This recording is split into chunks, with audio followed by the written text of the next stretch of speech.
Con el sistema semáforo podremos reactivar nuestra economía y seguir cuidándonos en la nueva normalidad.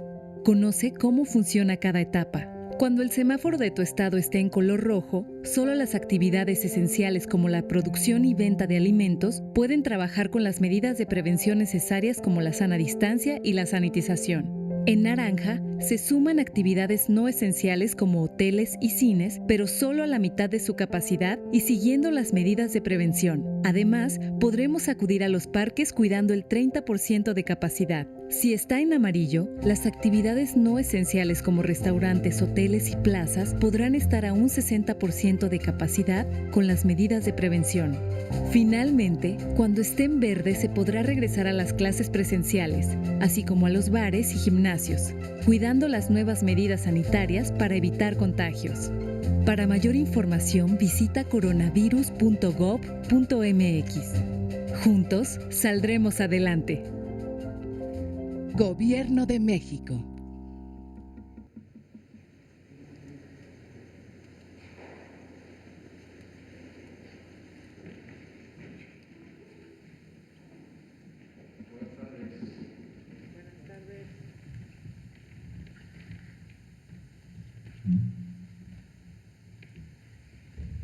Muy buenas tardes a todas y todos los que nos acompañan el día de hoy. Saludamos a la prensa que nos acompaña y al secretario Esteban Moctezuma Barragán, secretario de Educación Pública. Gracias, secretario, por acompañarnos. Gracias. Saludamos también a funcionarios públicos del programa de becas para el bienestar Benito Juárez. Nos acompaña Leopoldo Figueroa Olea, director general del área de coordinación y seguimiento territorial. Bienvenido, muchas gracias. Y nos acompaña Ernesto Scheinbar Gottdiener, director de área del área de vinculación. Bienvenido, muchas gracias.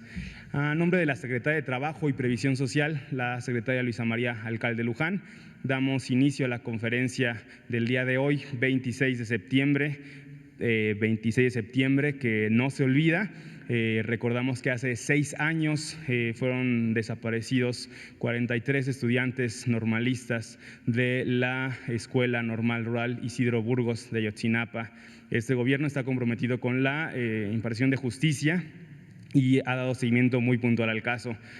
También hoy, 26 de septiembre, es importante mencionar que es el Día Mundial de Prevención contra el Embarazo de Adolescentes. México tiene una de las cifras más altas de embarazos de adolescentes y de niñas. También es importante tenerlo en mente esta parte. Pero vamos a recordar que vimos en la conferencia vespertina del día de ayer, cuando nos acompañó el coordinador general de Programas para el Desarrollo, el compañero Gabriel García, nos habló de los centros integradores de desarrollo que están repartidos en 266 regiones por todo el país. Esta distribución coincide con la distribución geográfica que tiene la Guardia Nacional en temas de seguridad, porque los centros son, como su nombre lo dice, integrales. Se trata de acercar el gobierno a la gente y no que la gente se acerque al gobierno. Mediante este programa o esta medida,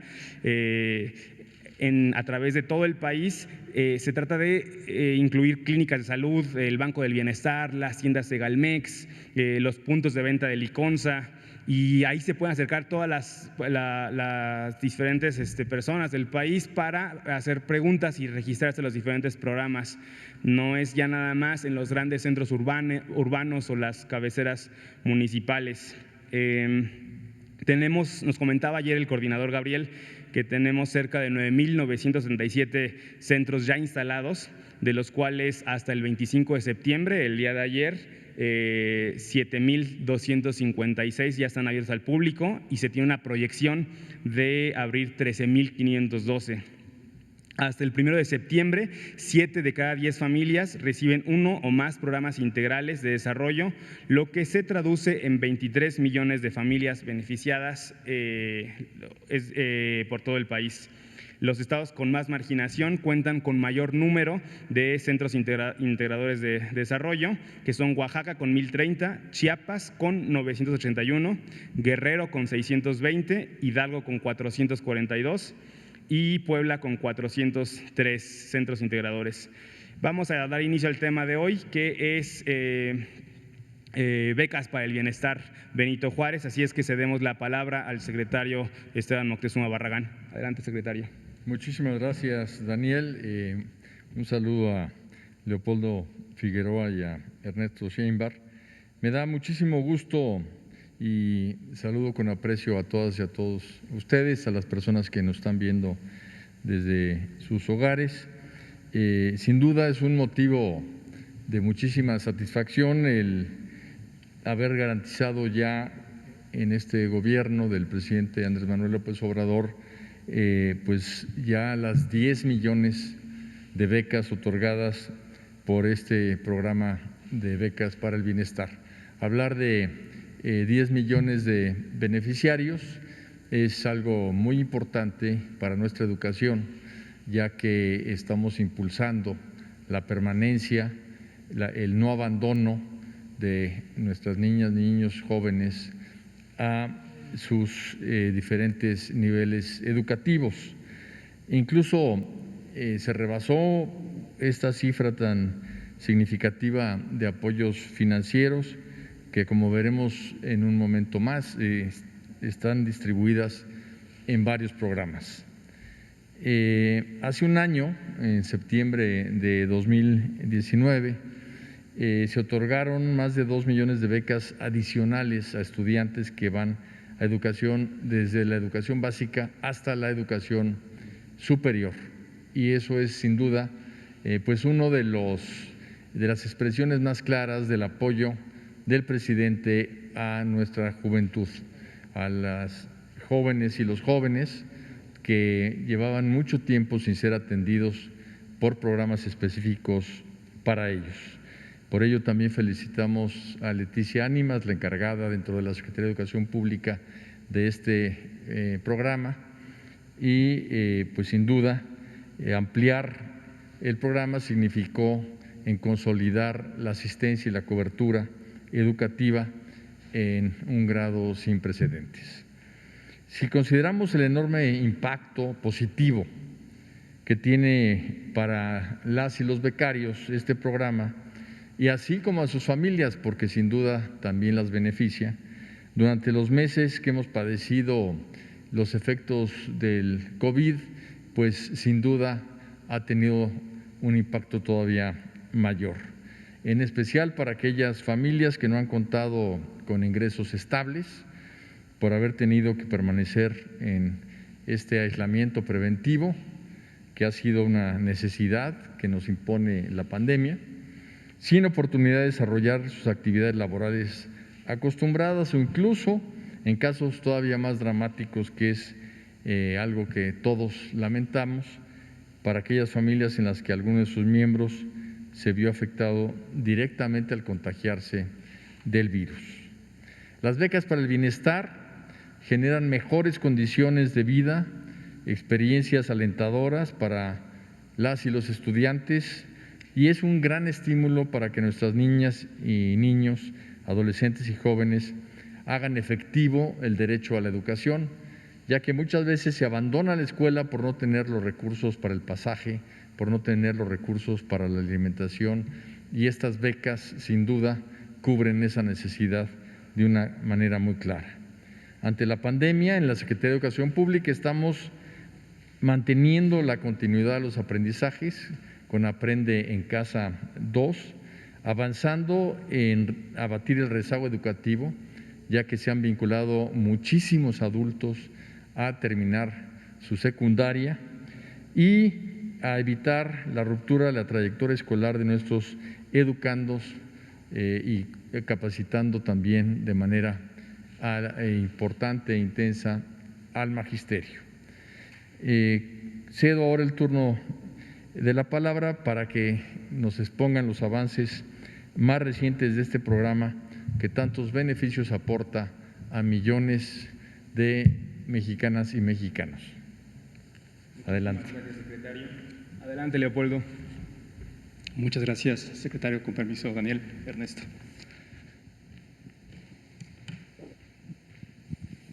¿Qué tal? Muy buenas tardes a todas y todos.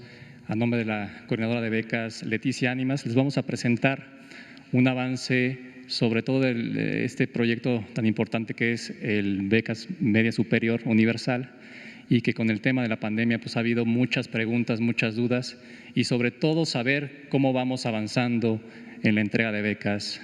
Y en la segunda parte de la presentación veremos la estrategia que tuvimos en conjunto con el programa de La Escuela es Nuestra y Benito Juárez, cómo pudimos integrar a más becarios en esta nueva estrategia. Así que empezamos con la primera diapositiva, por favor. La siguiente. El número de becarios que tenemos actualmente en el programa de media superior son casi 4 millones de becarios. Tenemos 3.9 millones de becarios, en el cual hemos tenido ciertas complicaciones para poder entregar la beca. Como ustedes saben, a partir de la pandemia, nosotros normalmente entregábamos las becas directamente a los estudiantes en sus escuelas. Esto tuvo una repercusión importante porque pues no pudimos entrar a las escuelas por todas las medidas que ya sabemos todos nosotros. Entonces empezamos una estrategia de bancarización, hubo un cambio en la ley bancaria junto que emitió la Secretaría de Hacienda, la Comisión Nacional Bancaria de Valores y Banjico para que los estudiantes pudieran tener una cuenta bancaria. Entonces nos dimos a la tarea de empezar este proyecto en conjunto para poder bancarizar a casi 3.4 millones de jóvenes y de cierta manera poderles entregar la beca sin que salieran de su casa y se pudieran registrar a partir de un aplicativo que al registrarse podían acceder electrónicamente a su beca y después en su momento cobrarla cuando haya oportunidades. Estos son los números totales. Tenemos 3.9 millones de becarios y actualmente hemos atendido a casi 3.6 millones de becarios, que eso equivale al 90%. Tenemos un remanente de 300,000, 400,000 alumnos que ya estamos atendiendo y eso básicamente se debe a dos condiciones. Uno, que no se pudieron a lo mejor registrar en la plataforma o por X o Y razón están en localidades que no pudimos acceder por el tema de la pandemia, pero más adelante les platicaremos cómo estamos resolviendo ya este tema para cubrir la totalidad del 100%. La que sigue, por favor. Esto es lo que les estaba comentando, cómo vamos con la plataforma digital. Esta diapositiva solo se enfoca en la plataforma digital. Nuestro universo total para chicos que se van a registrar en la plataforma digital es 3.397, que es el dato que está aquí abajo, y hemos registrado en la plataforma casi 3 millones de becarios. Eso significa un 86% del universo posible que puede entrar y puede tener una cuenta bancaria. Todas estas becas ya están dispersadas. ¿Qué significa que estén dispersadas? Que ya los chicos que se pudieron registrar en la plataforma, que son los 2.9 millones de becarios, ya pueden acceder y pueden cobrar su beca. Y el dato que está en la tercera columna, que son los 2.7 millones, eso significa que ya cobraron este número de 2.9 millones de becarios. La que sigue, por favor. Este es el registro, representa a nivel nacional cómo está en el país el avance de registro en la plataforma, que es de los casi 4 millones que están registrados en la plataforma, tenemos ya un 86% de registros y pagos exitosos. La que sigue, por favor. Y bueno, al empezar este proyecto que fue la plataforma digital, al principio hubo muchas, complejidades para poder acceder a la plataforma, pero se fueron resolviendo conforme se fue avanzando en el tema de la logística junto con el banco y junto con el programa. Y un poquito estamos dando números, que creo que es un dato importante porque hemos estado analizando y creo que estas cifras jamás habían pasado, sobre todo en el número de solicitudes y de registros que tenía la plataforma al día. Estos son, creo que, datos importantes. Teníamos 172,000 usuarios al momento por minuto, 170,000 registros al día. Eso significa que cada día estábamos registrando en el banco o cuentas bancarias, los chicos tenían una cuenta bancaria, 170,000 chicos al día.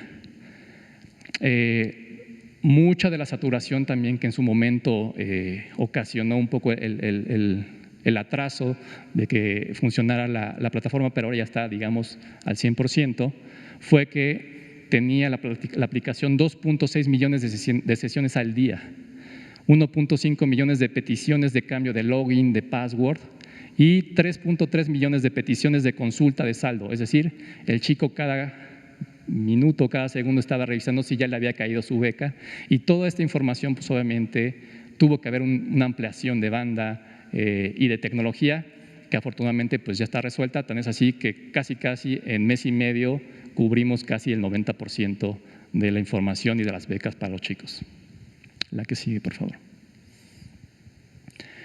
Básicamente esto, digamos, son los números a grosso modo de educación media superior, y la siguiente diapositiva lo que vamos a exponer es la estrategia que hicimos en conjunto con el programa de La Escuela es Nuestra y el programa de becas Benito Juárez, sobre todo en básica, en el cual estuvimos recorriendo todo el país para poder incorporar a más personas y más familias en el programa de becas Benito Juárez.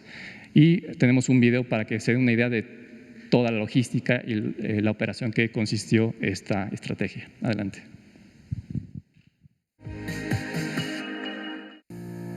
Durante agosto de 2020, servidores públicos de la Coordinación Nacional de Becas para el Bienestar Benito Juárez y de la Secretaría de Bienestar realizamos la Jornada Nacional Antonio Salanueva, Amigo de la Educación de la Juventud, con el fin de recorrer 50,000 escuelas en los lugares más remotos y apartados de México, para identificar a familias que tienen hijas e hijos que asisten a educación inicial, preescolar, primaria o secundaria, que puedan ser integrados a la beca de educación básica para el bienestar Benito Juárez.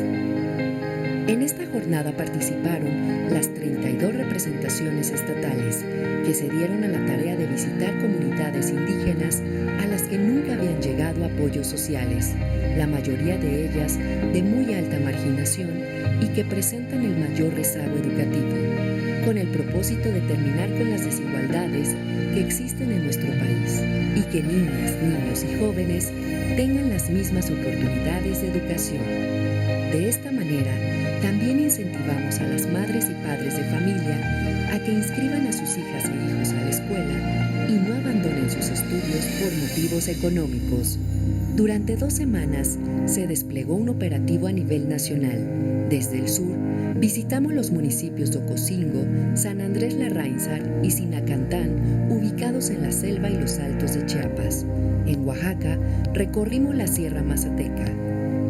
En el centro del país, estuvimos presentes en Agua Colorada, Guanajuato, Cadereyta, en Querétaro, Rincón de Romos, en Aguascalientes, y en las comunidades de Aguacatlán, Pochacap, Papatlazolco, Ahuetempa, El Pajar, Apatzingo, Miahuatlán, entre otras, en el estado de Puebla. En el estado de Nayarit, recorrimos las comunidades de La Salia, Chapalilla, El Encino, Las Palomas, El Carrizal y Guadalupe Ocotán, en el municipio de La Yesca. En Michoacán, nos reunimos con las familias de Arantepacua, en la meseta Purépecha, y en Jalisco, visitamos las comunidades de Crucecitas, Las Cañadas, Chancol y La Cuchilla.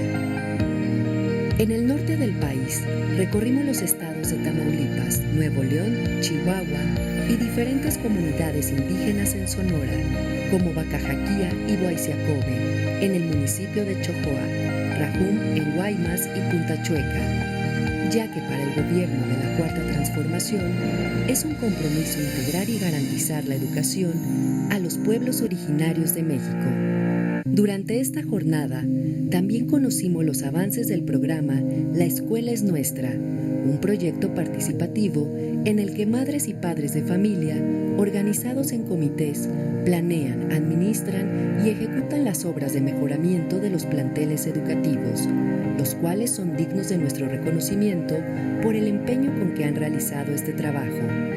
De esta manera, refrendamos nuestro compromiso de garantizar la educación como un derecho constitucional y para ello, el Gobierno de México apoya a las familias que viven en localidades de alta y muy alta marginación para que las niñas, niños y jóvenes continúen sus estudios a través de una beca. Porque como dijo Benito Juárez, la educación es fundamental para la felicidad social.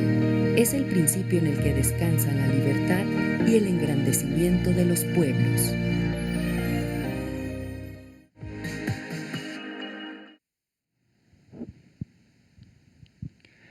Y bueno, vamos a presentar ahora los números que representa esta estrategia del operativo de la Escuela es Nuestra junto con la Coordinación Benito Juárez. Si quieren la próxima diapositiva.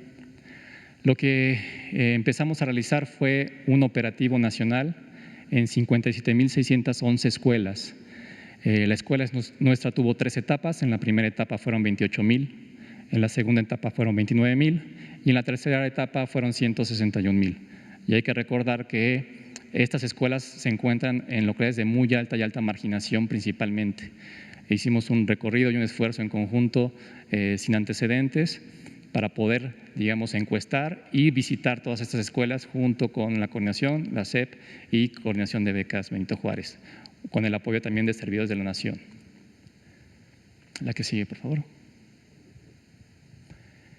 La cobertura del operativo representó casi el 90% de la totalidad de la Escuela es Nuestra.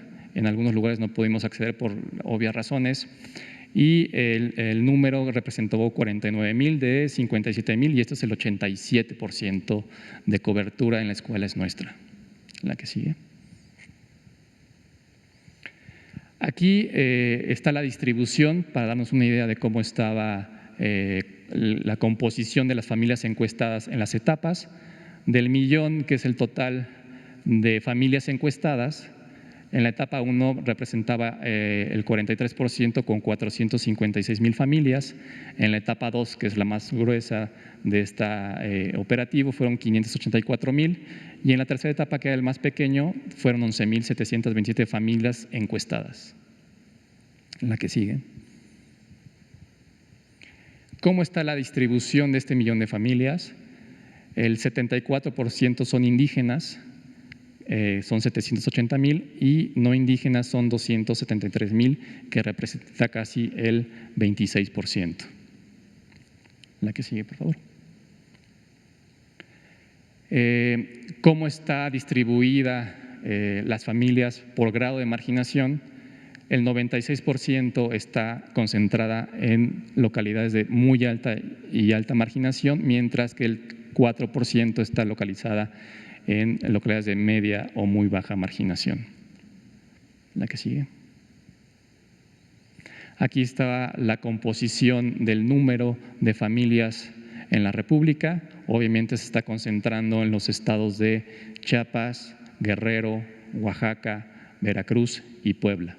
Es donde tenemos la mayor concentración de beneficiarios que van a integrarse ahora en los próximos bimestres a la beca Benito Juárez. La que sigue. Y la que sigue es, digamos, al interior de las familias, cómo está la composición de las niñas y niños. El 49, casi 50%, es casi un 50-50% entre hombres y mujeres o niñas y niños. Un poquito más arriba el porcentaje de los niños. La que sigue, por favor. ¿Cómo están distribuidos por tipo educativo?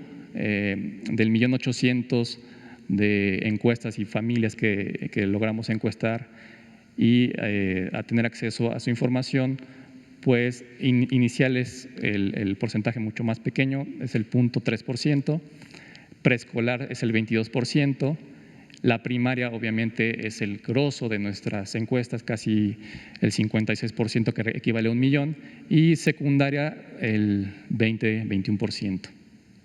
La que sigue. Aquí es cómo está distribuido por clasificado por localidad indígena. Del 1.800.000, el 77% eran indígenas y el 23% no indígenas. ¿La que sigue? Por grado de marginación, ¿cómo están distribuidos los niños y niñas? 96% de alta y muy alta marginación, mientras que el 3% en media o muy baja marginación. Este también es la distribución de niñas y niños en la República Mexicana, igual como comenté anteriormente, concentrándose en los estados de Veracruz, Oaxaca, Chiapas, y Puebla. ¿La que sigue? Bueno, y hasta aquí sería mi intervención. Podemos tener una sesión de preguntas y respuestas y un gusto estar aquí. Muchas gracias, director.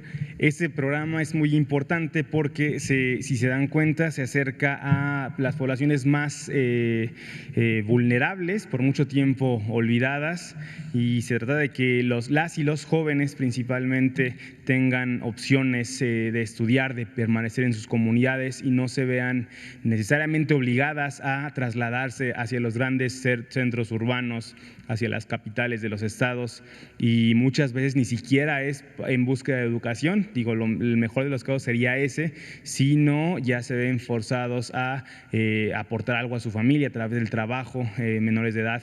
Entonces, ese es uno de los programas más importantes, de los programas prioritarios del Gobierno de México, y agradecemos a los compañeros y el secretario de Educación por actualizarnos en las cifras de este programa. Vamos a pasar a una ronda de preguntas por parte de los compañeros de prensa.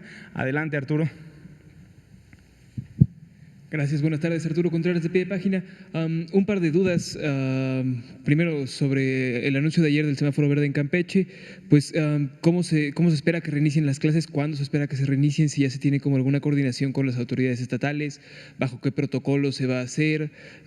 Y después de todo este tiempo del Aprende en Casa, pues, ¿cuál es el balance? ¿Cuál es el resumen, no? Nosotros vimos desde profesores, desde alumnos y maestras y padres de familia que no podían sintonizar los canales, otros padres de familia que decían que no podían mantener quietos a sus niños porque los contenidos eran un poco aburridos, ¿no? O maestros que empezaron a diseñar estrategias propias en las que usaban canales de WhatsApp o de Facebook para mantener contacto con los alumnos. Entonces, pues después de este tiempo, digamos, ¿cuál es el balance, cuál es el aprendizaje y cómo va a seguir? Muy bien, con todo gusto. En primer lugar, creo que todos debemos de estar muy estimulados de que la pandemia en México tenga esa tendencia a la baja y de que ya tengamos el primer estado, Campeche, en color de semáforo verde, porque pues esto nos indica el camino y la ruta que gradualmente van a ir tomando todos los demás estados de la República. Yo muy temprano hablé con el señor gobernador de Campeche, tuvimos ya una serie de intercambios el día de hoy en la mañana, nos vamos a reunir la semana que entra. Y en Campeche precisamente se ha logrado ser el primer estado que llega a verde, porque fue el primer estado que llegó a amarillo y el primer estado que llegó a naranja. Llegaron en paquete varios, pero siempre estuvo ahí presente Campeche. Esto habla de pues la forma en que han llevado el control de la pandemia, la disciplina de la gente de cuidarse y de cuidar a los demás, y por ello es que pues han logrado llegar ya al semáforo verde. El día de ayer el doctor López-Gatell comentaba que una vez que ya se llegó en Campeche al verde, habría que mantener la prudencia, el cuidado de un proceso de apertura que fuese gradual y que no implicara riesgo alguno, que viéramos que este arribo al semáforo verde pues fuera algo que se consolidara en términos de la baja ya definitiva de los contagios. Esto nos lleva a hablar con el gobierno del estado por una razón.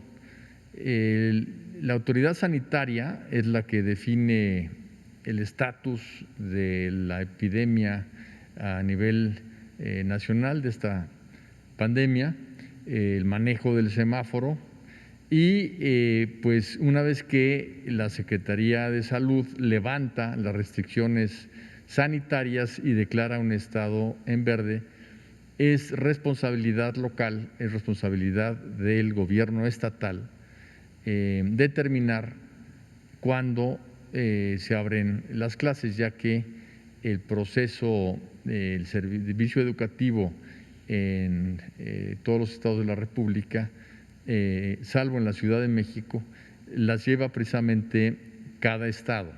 Cada gobierno estatal es responsable del manejo de su sector educativo. La Secretaría de Educación Pública Federal en ese sentido es normativa. Por ello es que quiere el señor gobernador que tracemos una ruta hacia la apertura de las escuelas que mantenga siempre como prioridad la salud de las niñas, de los niños, de las maestras, de los maestros, y no se quiere precipitar para hacerlo de manera informada, de manera prudente y sobre todo consensuada para que tengamos la participación amplia de toda la sociedad una vez que se llegó al semáforo en verde.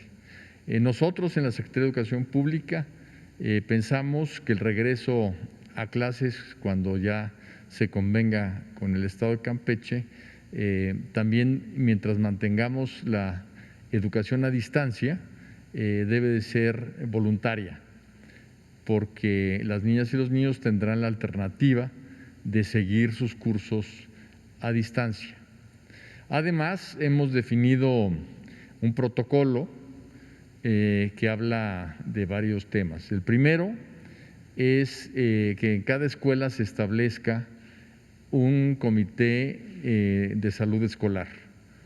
Este comité va a ser el responsable de que se lleven a cabo los filtros sanitarios, va a ser el responsable de que pues, se preste el servicio de agua y jabón para todas las niñas y niños, va a ser el responsable de tener comunicación con la clínica de salud más cercana a la escuela para cualquier duda.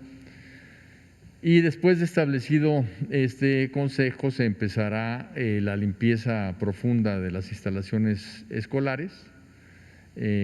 Cuando ya se abran las clases, el cubrebocas va a ser obligatorio, tanto para niñas y niños, jóvenes, maestras, maestros, como a cualquier persona que entre a una instalación escolar. Y un tema importante es que el cubrebocas lleva una filosofía de enseñarle a los niños que uno usa el cubrebocas no solo para protegerse a sí mismo, sino para proteger al otro, porque en realidad el cubrebocas protege más al de enfrente que a uno, porque muchas veces el que está ya contagiado de COVID y no lo sabe y es asintomático, pues puede estar al hablar esparciendo el virus, y el cubrebocas evita que eso suceda. Aquí la combinación efectiva es que todos usen cubrebocas, la combinación efectiva es que yo esté hablando con una persona y que esa persona también tenga cubrebocas, porque así nos estamos protegiendo mutuamente los dos. Ese cubrebocas va a ser, le llamamos artesanal, no tiene que comprarse, no tiene que ser adquirido en una farmacia, en un lugar donde vendan cubrebocas profesionales, no, se puede fabricar caseramente y tenemos videos que se van a divulgar de cómo fabricar un cubrebocas, que finalmente también puede ser un pañuelo bien doblado y amarrado, el que haga esa función. Otro tema muy importante es que vamos a entrar de manera escalonada. Queremos al mismo tiempo hacer dos cosas. Primero, que se pueda guardar la sana distancia, y en salones que tienen a muchos niños, pues obviamente es más difícil.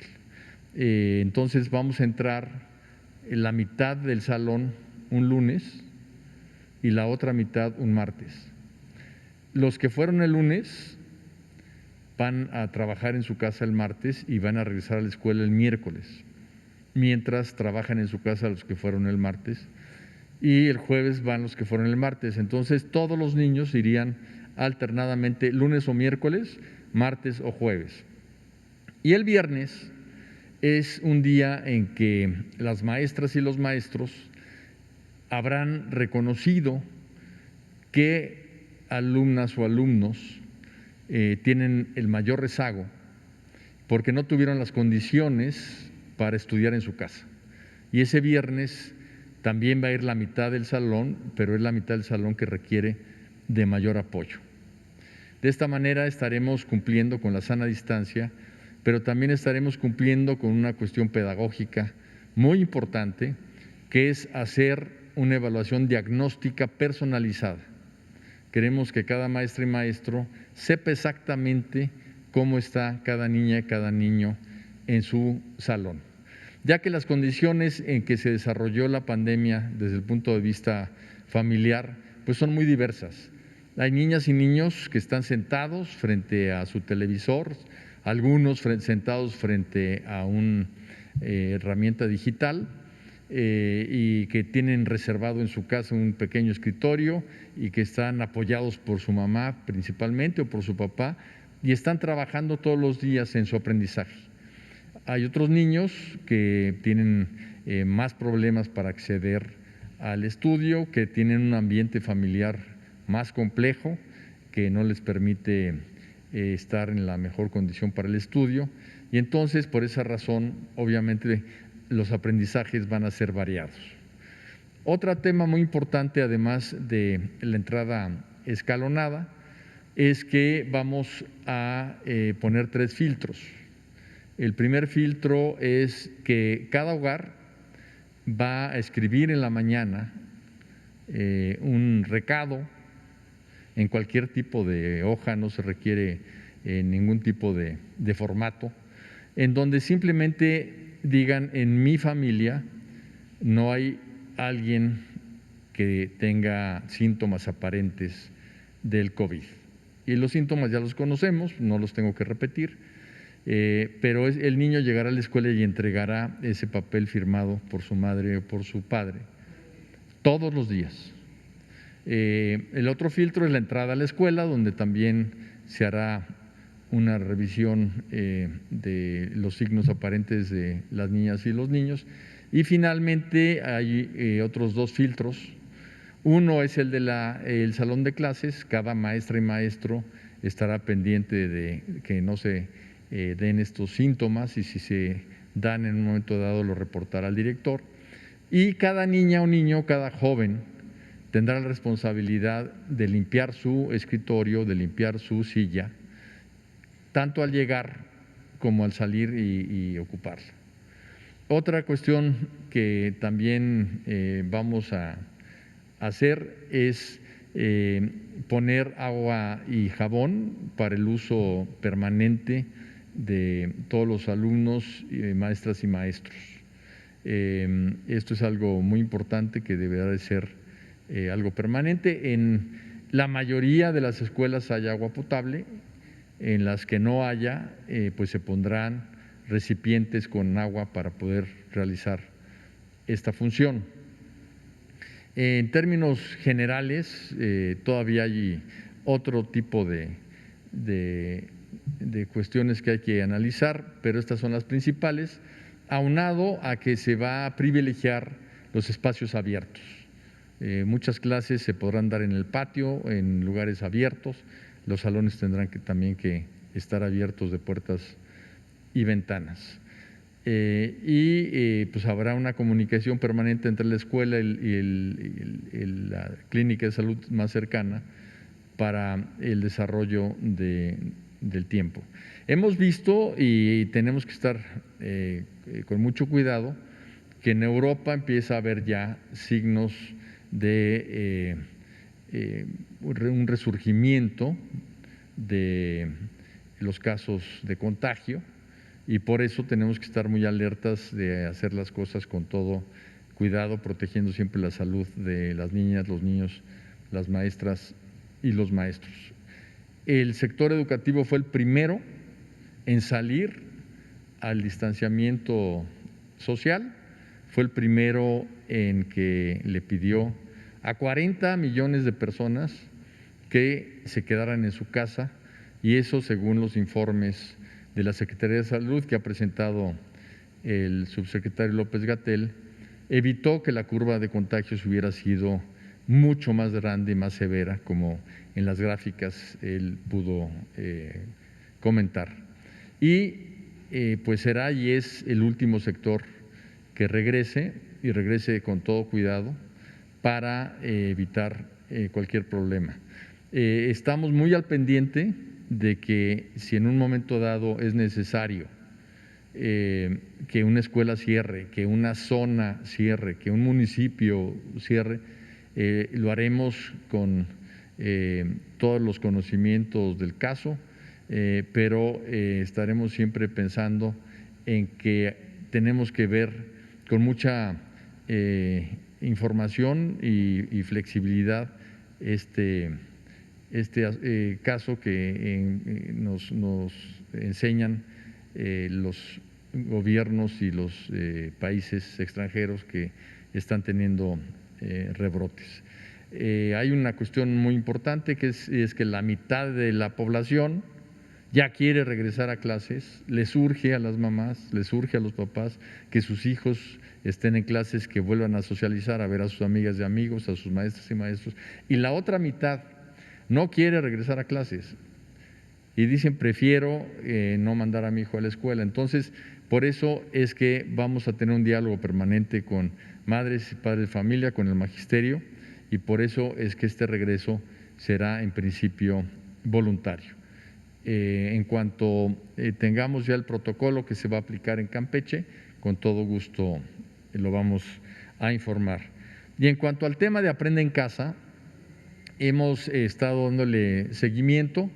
Como todas y todos ustedes saben, las 3 primeras semanas fueron 3 semanas que se anunció desde un principio que serían de repaso del ciclo escolar anterior, porque la mayoría de las maestras y los maestros hacen eso en sus lecciones normales. Cada vez que empiezan un ciclo, pues checan con el salón cómo están los conocimientos del ciclo anterior. Ya se empezaron desde hace más de una semana el ciclo con los nuevos contenidos del ciclo 2021. Tenemos un reporte muy importante de asistencia a las clases virtuales, tanto por televisión como por internet, radio y por cuadernillos que estamos repartiendo personalmente en lugares marginados donde no hay señal. En otra ocasión podremos traer aquí la gráfica de las coberturas y de las audiencias, pero estamos muy entusiasmados que hay una permanente conexión tanto a través de televisión como de internet. Por otra parte, se han ya dado 19,5 millones de cuentas que han solicitado alumnas y alumnos gratuitas de correo electrónico, de manera que tenemos un impulso sin precedentes al uso de herramientas digitales, y eso nos va a ayudar mucho. El señor presidente ha comprometido que vamos a tener internet para todos, y esto va a llevar a que en cada escuela haya internet. Y lo que estamos logrando avanzar dentro de esta pandemia es en que haya una enorme preparación y capacitación tanto magisterial como de los alumnos en esta materia. En cuanto a maestros, más de 1,050,000 maestros se han capacitado y también han solicitado y tenido ya su propia cuenta electrónica. Otro tema que es muy relevante es que la población adulta se ha entusiasmado en volver a estudiar. Y esto nos va a llevar sin duda a abatir el rezago educativo. Tenemos una incorporación muy importante de personas que a través del INEA están solicitando formalizar sus estudios ahora con esta modalidad de Aprende en Casa 2. Nosotros pensamos que cuando ya regresemos a la nueva normalidad, cuando en todo el país haya clases presenciales, no va a desaparecer la televisión educativa, sino que va a continuar como una herramienta adicional para ser utilizada por el magisterio. Sí quiero señalar y que quede muy claro que lo que nos ha demostrado la pandemia, lo que nos ha demostrado la educación a distancia, es que las maestras y los maestros son insustituibles, que realmente ese conocimiento pedagógico que tienen es algo que pues extrañan madres y padres. Tú acabas de comentar, Arturo, que muchos de ellos no saben cómo mantener a sus hijos sentados, focalizados, estudiando las horas que les corresponden, y es precisamente en lo que están perfectamente bien entrenadas nuestras maestras y maestros. Y es otra de las cosas que ha sucedido, que la sociedad mexicana ha revalorado al magisterio.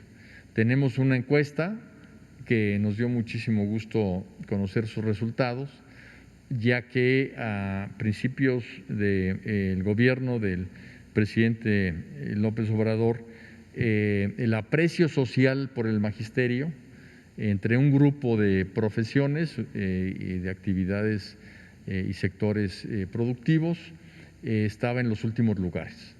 Y hoy el aprecio social por el magisterio está en el primer lugar. Eso nos lleva a tener evidencia de que en verdad se ha revalorado la función magisterial y pues todos reconocemos en nuestras maestras y maestros ese compromiso y ese profesionalismo que tienen para trabajar con nuestras niñas y niños. Vamos a hacer un corte mensual de Aprende en Casa para darlo a conocer y poder informar de ya detalles de todo lo que corresponde. Y además tenemos, y con esto finalizo, un dato duro que es muy importante, y es que en las evaluaciones de educación media superior, toda la gente que quiso presentarse para entrar a preparatoria y presentó su examen, pues son alumnos que egresaron de tercero de secundaria en educación a distancia, en Aprende en Casa 1, y que estuvieron estudiando los últimos 3 meses de tercero de secundaria a distancia. Los resultados de las respuestas del ingreso a media superior fueron analizados tanto por la UNAM como por el Politécnico, como IPEMS, y el resultado que tenemos es que no se perdió conocimiento, que es muy similar el conocimiento de los jóvenes que entraron a preparatoria este año con años anteriores, y eso pues sin duda es un dato duro de que funcionó la educación a distancia para este grupo de jóvenes, lo cual pues es algo también significativo. Muchas gracias. Muchas gracias, secretario. ¿Alguna otra pregunta? ¿Algún comentario por parte de los funcionarios del programa?